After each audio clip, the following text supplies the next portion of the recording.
What's up, Heat fans? And how about that new intro? Shout out to the bosses here at Chat Sports for cooking up that new intro for our videos. If you were on our live stream against the Charlotte Hornets, you would have saw that first. But, what are you going to do? You see it now here. But I'm filming this Zach LaVine video after the Heat just beat the Charlotte Hornets. They just won their sixth straight game, 111-105 against LaMelo Ball and the Hornets. Their Heat record now at 7-4 on the new year, but this video is basically surrounding Zach LaVine and his potential trade to the Miami Heat. And if you don't know what I'm talking about this tweet from Shams Charania, which came out yesterday afternoon.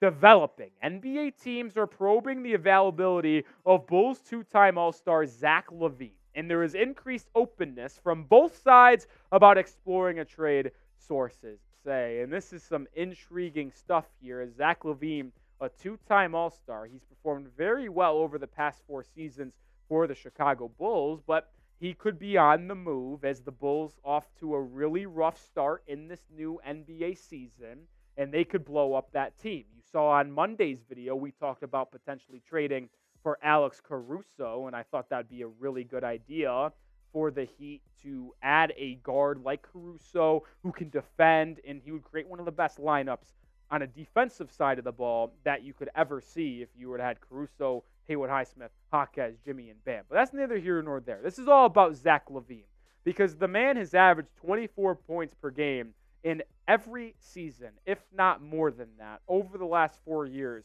for the Chicago Bulls, while shooting at worst 45% from the field and at worst 38% from 3. This has been a player who has been one of the most prolific scorers in the NBA over the last 4 years while putting on that Bulls uniform. Now, the problem is there hasn't been too much success in Chicago. They added Lonzo Ball to that roster alongside DeMar DeRozan about 3 years ago. But the problem is Lonzo Ball had that devastating knee injury and is yet to return to Chicago since suffering that injury. If you turn back that rewind clock, the Bulls were actually the number 1 seed in the Eastern Conference when Lonzo, DeRozan, LaVine, and Vucevic all played together. Since then, it has been nothing short of a disaster. They squeaked in the play-in last year. They got bounced out of there by the Heat in that play-in game before that 8th seed. And obviously, the Heat went on to make the NBA Finals. But the Bulls have just been hurting in a bad way. And then they start this year off very poorly. I believe their record's 4-6, 4-7. And now there are reports that they could blow up the entire roster with some good pieces on that team. There's going to be contenders calling for players like LaVine, DeRozan, Caruso. I don't imagine anyone going in for Nikola Vucevic because he is not a good big man he can't defend either. So I don't expect people to go in on him. But listen, Zach LaVine is one of the most highly sought after players in the league right now when it comes to trade. LaVine, as I mentioned earlier with those points per games totals, the thing that makes LaVine so impressive, he's only 28 years old, but his ability to get to the rim, his ability to create mismatches in the isolation setting in the half court is what makes LaVine so special. And he's had a rough start to this year, which I want to talk about in a second. But when you look at what LaVine can bring to a team, it's scoring on all 3 levels, getting to the rim, dunking on your head tapping you like this with a dunk. And this guy won 2 dunk contests, if you don't remember, when he was in Minnesota. But when Chicago, he finishes at the rim at a high level. He has a very sweet mid-range, and he's also one of the best 3-point shooters in the NBA with a very smooth stroke. Pause. The one problem, though, is that he's had a horrific start to the year. He's played 35.1 minutes per game in this NBA season in the first 10 or 11 games for the Bulls, where they've had that rough record. What do you want to know LaVine is putting up? 20.9 points per game, about 4.7 rebounds, 3 assists exactly, to go along with efficiency numbers of 40.9% from the field and 30.9% from 3. I don't know this for sure, but you can fact check me in the comment section, so let me know. But I believe those would be career low numbers for LaVine. Even as a young guy, I don't think he was ever putting up that low percentage numbers from the field and three-point land. So it's a little bit concerning that LaVine is struggling from the field. But maybe a change of scenery is what is needed. Maybe it's a burnout in Chicago, and the Bulls need to blow it up for the players' sake and for the organization's sake, so both sides can move on and get for the better. And LaVine could get re-energized by going to a contending team where he might fit better and help contribute to a winning basketball cause.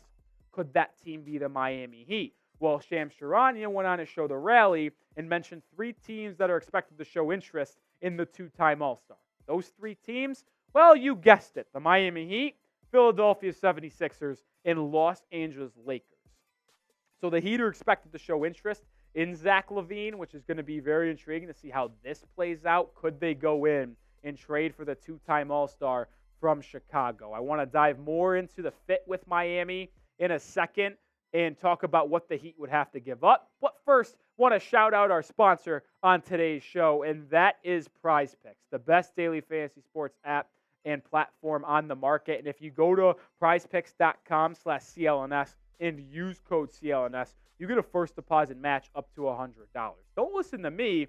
Listen to rapper Meek Mill and comedian Andrew Schultz, who play Prize Picks on a daily level. And you don't have to worry about playing pros or sharks. You just play the numbers. Pick 2 to 6 player stat projections, and if you get them all right, you can win up to 25 times your money. I made a 3-pick selection that went horribly wrong in that Heat Hornets game last night, where Bam, I took the more than 23.5 points. He did not quite get there. LaMelo Ball less than 26.5 points. I'm not sure if that hit or not. Not sure. I'll have to recheck on that, but it doesn't matter. I lost because Bam Adebayo didn't get there. But I'll be back tomorrow playing Prize Picks. You better bet that. And I am going to be playing Prize Picks all season long with that $100 I got to play with when I use code CLNS at prizepicks.com/CLNS. I could not be happier. So join me and join millions of others playing Prize Picks on a daily basis, the best daily fantasy sports app and platform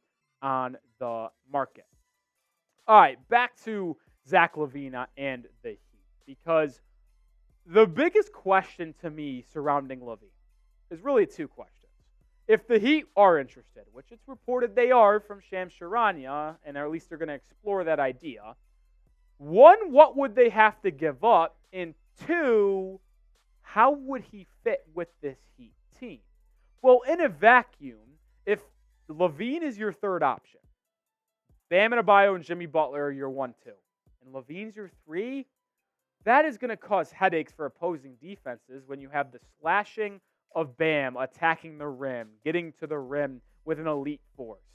And with his mid-range progressing, he's becoming a very difficult person to guard and a versatile scorer.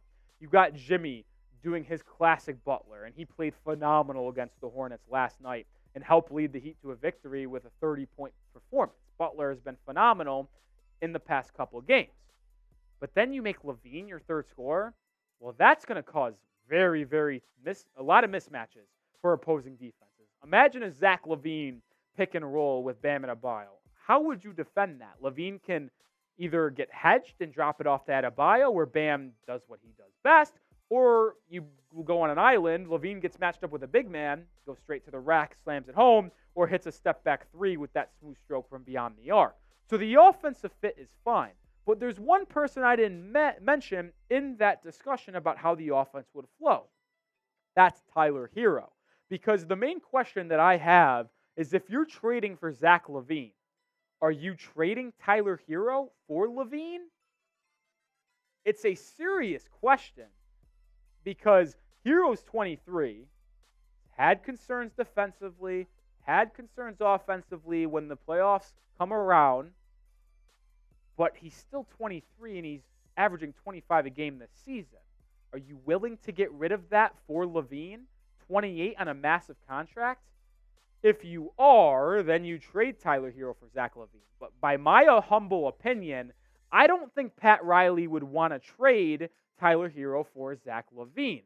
So then that turns to the question of what would they give up, and how would Herro fit with LaVine in the backcourt?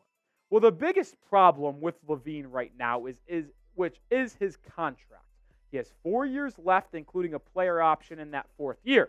He's getting paid $40 million this year, about $43 the year after, $45 the year after that, and then in his final year, it's $48.9 million, which is a player option, which you could almost guarantee he opts into because he's going to be 31, and if he regresses at all, he's going to want that $49 million. So you practically have him for 4 years, but he's also going to get paid damn near $50 million a year. And if you do take on that contract, well, how is that going to affect Bam Adebayo's extension? Because with the new CBA, it's going to be very difficult to pay 3 massive max contracts. And if you trade for LaVine, well, you'd have to pay Bam a max, Jimmy a max who wants an extension, and LaVine. So the contract is the biggest issue for Miami here. I don't even think it's trading. I think it's the contract because it also hinders what the Heat would give up for Zach LaVine. And what do I mean by that? I mentioned the $40 million contract that LaVine has this year. Well, in order to acquire that contract, at least for this year alone, you have to match salary. So who are the Heat going to be able to give up that equals $40 million in salary? Well, the first person that comes to mind is obviously Kyle Lowry. He's making $29.7 million this season, and that gets you, well, 3/4 of the way there. You also, if you wanted to go the route of Tyler Herro, he's making $30 this year, so that's basically 3/4 of the way there as well from salary. But like I said, I don't think Pat Riley would trade Tyler Herro for LaVine. So before we break down that matchup, I want to talk about the trade package that they would have to send.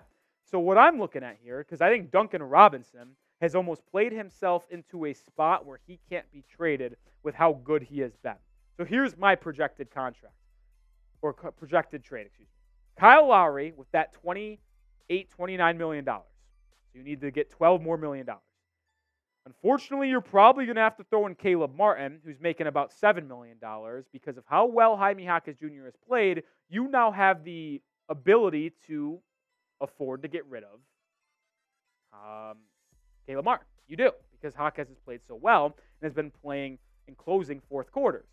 So you get rid of Martin and Lowry. You need $5 more million. Probably lean Nikola Jovic over Jaquez Jr. Jaquez Jr. would be the perfect salary match. But like I mentioned, with how good he's played, I don't think you can get rid of Jaime Jaquez Jr. So you keep him and have him be the Caleb Martin replacement. It becomes Jovic. That gets you to about $38 million in salary. And I believe that $2 million difference would be able to be worked out, and that trade would get done. So then you would probably have to think maybe we add 1 first-round pick, as LaVine is a 2-time All-Star. So let's say this. Final trade package, Lowry, Jovic, Martin, and a first-round pick for Zach LaVine. Are you doing that? I don't know. Because then you have a 4-man rotation of Zach LaVine, Herro, Bam, and Jimmy to lead their way. But how would that fit offensively? Well, I think that's fine. As I mentioned, Herro and LaVine could both handle the rock, be the playmaker, be the point guard for the team in that retrospective role. But how would it work defensively? Herro's working on his defense, but he's still not a lead in that area of the game. Zach LaVine, someone who has not played well defensively, but has the physical tools. He's 6'6", has a good wingspan, is as athletic as it comes. So when you think 6'6", good wingspan, athletic, well, why can't this guy be a good defender? And why isn't he a good defender? Well, to me, it comes down to effort. And I don't know if the Bulls are getting the best out of Zach LaVine because he knows the franchise is cooked and the season's going nowhere. So my thing is, if he gets traded to the Heat, there is a high possibility where he becomes re-energized. Eric Spoelstra, Bam, and Jimmy talk to Zach and get him locked in on this defense and culture in Miami. And now LaVine could become a good defender. Because if you go back to the Olympics, Zach LaVine was one of the best defenders on that gold medal team that Bam Adebayo played on. LaVine was taking the task of guarding one of the opposing team's best players. He was in his grill, sliding his feet. He has the athletic ability to do so. I think LaVine can be a good defender if he wanted to. And if he comes to Miami via trade, I absolutely think Jimmy Butler, Bam Adebayo, and Eric Spoelstra would be able to buy or get Zach LaVine to buy in defensively, which would make LaVine such a dangerous player because you add in the offense and then you add the defense. So it's an interesting thought process. We'll cover more Heat news and rumors surrounding Zach LaVine's trade rumors. Heat, one of the 3 teams mentioned by Shams Charania, who are going to be interested in Zach LaVine's services. So we'll see if they end up trading for the 2-time All-Star from Chicago. But if you want more news and rumors and want to be covered on the situation, make sure you hit that sub button. We also do watch parties. We'll be live for Thursday's game against the Brooklyn Nets, so make sure to join us then. Peace out, and until next time, Nic Rohloff.